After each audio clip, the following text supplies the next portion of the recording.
This video is part of a series on the Japanese campaign in Malaya. Please see the World War II in the Far East playlist on this channel for more. After the rapid Japanese advance down the Malayan Peninsula in December of 1941, the Allied defenders had held out for 4 days at the position at Kampar. However, by the 2nd of January 1942, they had been outflanked by the Japanese landings and capture of Telok Anson. This had put the defence line of the 11th Indian Division in jeopardy and threatened to cut off the road to Singapore. The division fell back south to prepared positions at Trolak 5 miles north of the Stille River.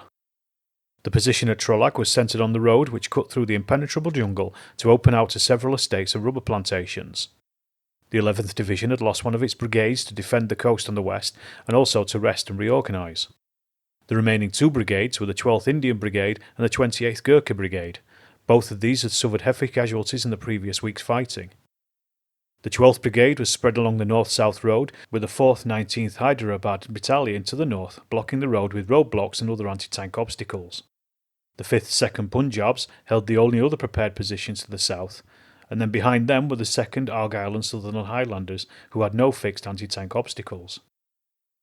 The 28th Gurkha Brigade was spread out to the east along the road and in defence of the Slim River bridges, which had also been prepared for demolition.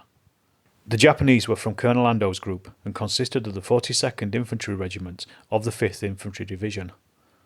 The Japanese forward units reached the British positions in the afternoon of the 5th of January and began a probing attack. This was beaten off by the Hyderabad's with a loss of 60 Japanese. Colonel Ando decided to wait for his armour support to arrive. This force consisted of 17 Type 97 medium tanks and 3 Type 95 Hago light tanks, commanded by Major Toyosaku Shimada. Shimada's tanks arrived on the 6th of January, and he begged Ando to allow him to attack directly down the road, rather than the usual Japanese tactic of an outflanking manoeuvre. At 3:30 am on the 7th of January, the tanks began their attack under the cover of artillery and mortar fire, and also in heavy rain. Although one tank was lost to the defenders' artillery fire, the Japanese tanks bypassed the roadblocks, and their supporting infantry from the 42nd Regiment scattered the Hyderabad's, forcing them into the jungle. By 4 am, the Japanese attack had breached the first line of the Allied defence. The 5th 2nd Punjabs were alerted to attack by a few Hyderabad's falling back, and were able to destroy 3 of the Japanese tanks with landmines, anti-tank fire and a Molotov cocktail attack. This caused a roadblock in the form of burning hulks, and the advance temporarily halted. Had the Allied units been able to contact their artillery support at this point, the attack may have been stopped completely. However, the communication lines had been cut and this golden opportunity was lost. Despite valiant fighting on the part of the Punjabs, the Japanese tanks pushed through their position at 6 am. An unguarded sidetrack allowed the tanks to move past the burning vehicles blocking the road. By 6:30 am, the Japanese armour made contact with the next defending unit, the Argyll and Sutherland Highlanders. These were very experienced in jungle fighting and were considered the best troops in the Malaya campaign. However, the first 4 approaching tanks were mistaken for the universal carriers of the retreating Punjabs, and this mistake allowed the tanks to cut the battalion in half. The arrival of the remaining tanks and the Japanese infantry forced the Argylls into having to fight in small separate groups. Despite this setback, they fought ferociously and held the Japanese advance up longer than the previous 2 battalions, until about 7:30 am. The force on the eastern side of the road, C and B companies, tried to outflank the Japanese by heading through the rubber plantation and heading south. 6 weeks later, some of the men were still in the jungle, having broken into smaller groups. A Company on the west of the road managed to break away from the Japanese. D Company suffered the same fate as C and B, being scattered into the jungle. Unfortunately, most of the men from D Company were captured before they could fully escape. On the 8th of January, only 94 Argylls answered roll call. The Japanese then divided the captured British soldiers into 2 groups, those who could walk and those who were too wounded.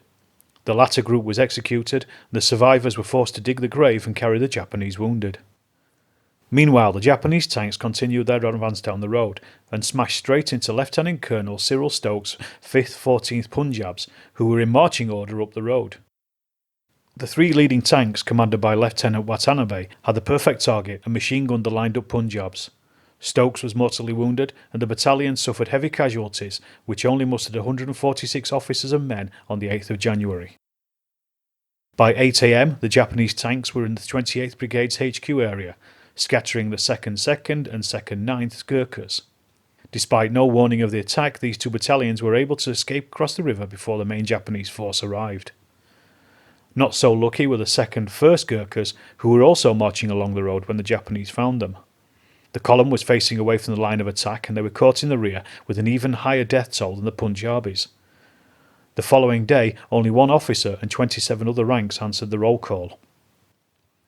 The Japanese had broken through 2 brigades and was in the rear areas of 11th Division, causing chaos. They were also heading for the important bridges over the Slim River, the road and rail bridges. The road bridge was only defended by a Bofors anti-aircraft battery, whose guns couldn't penetrate the tank armour. The crews of the guns fled, and the tank commander Watanabe cut the cords of the demolition charges on the bridge with his sword. It was 8:30 a.m, and in 5 hours of fighting the Japanese had captured 2 bridges intact and scattered the entire 11th Indian Division. A force of 3 tanks under Ensign Chatto was sent to push further along the road until they encountered the 155th Artillery Regiment. 1 gun was destroyed, but the 2nd managed to fire at and destroy Sato's tank, killing him and forcing the remaining tanks to retreat back to the road bridge. 11th Division suffered a huge defeat at the Slim River. Approximately 3,200 casualties and a huge amount of irreplaceable equipment was lost. The Japanese attack had cut through 19 miles of jungle road and captured bridges with minimal cost to themselves. 12th Brigade barely existed, and 28th Brigade was but a shadow of its former self.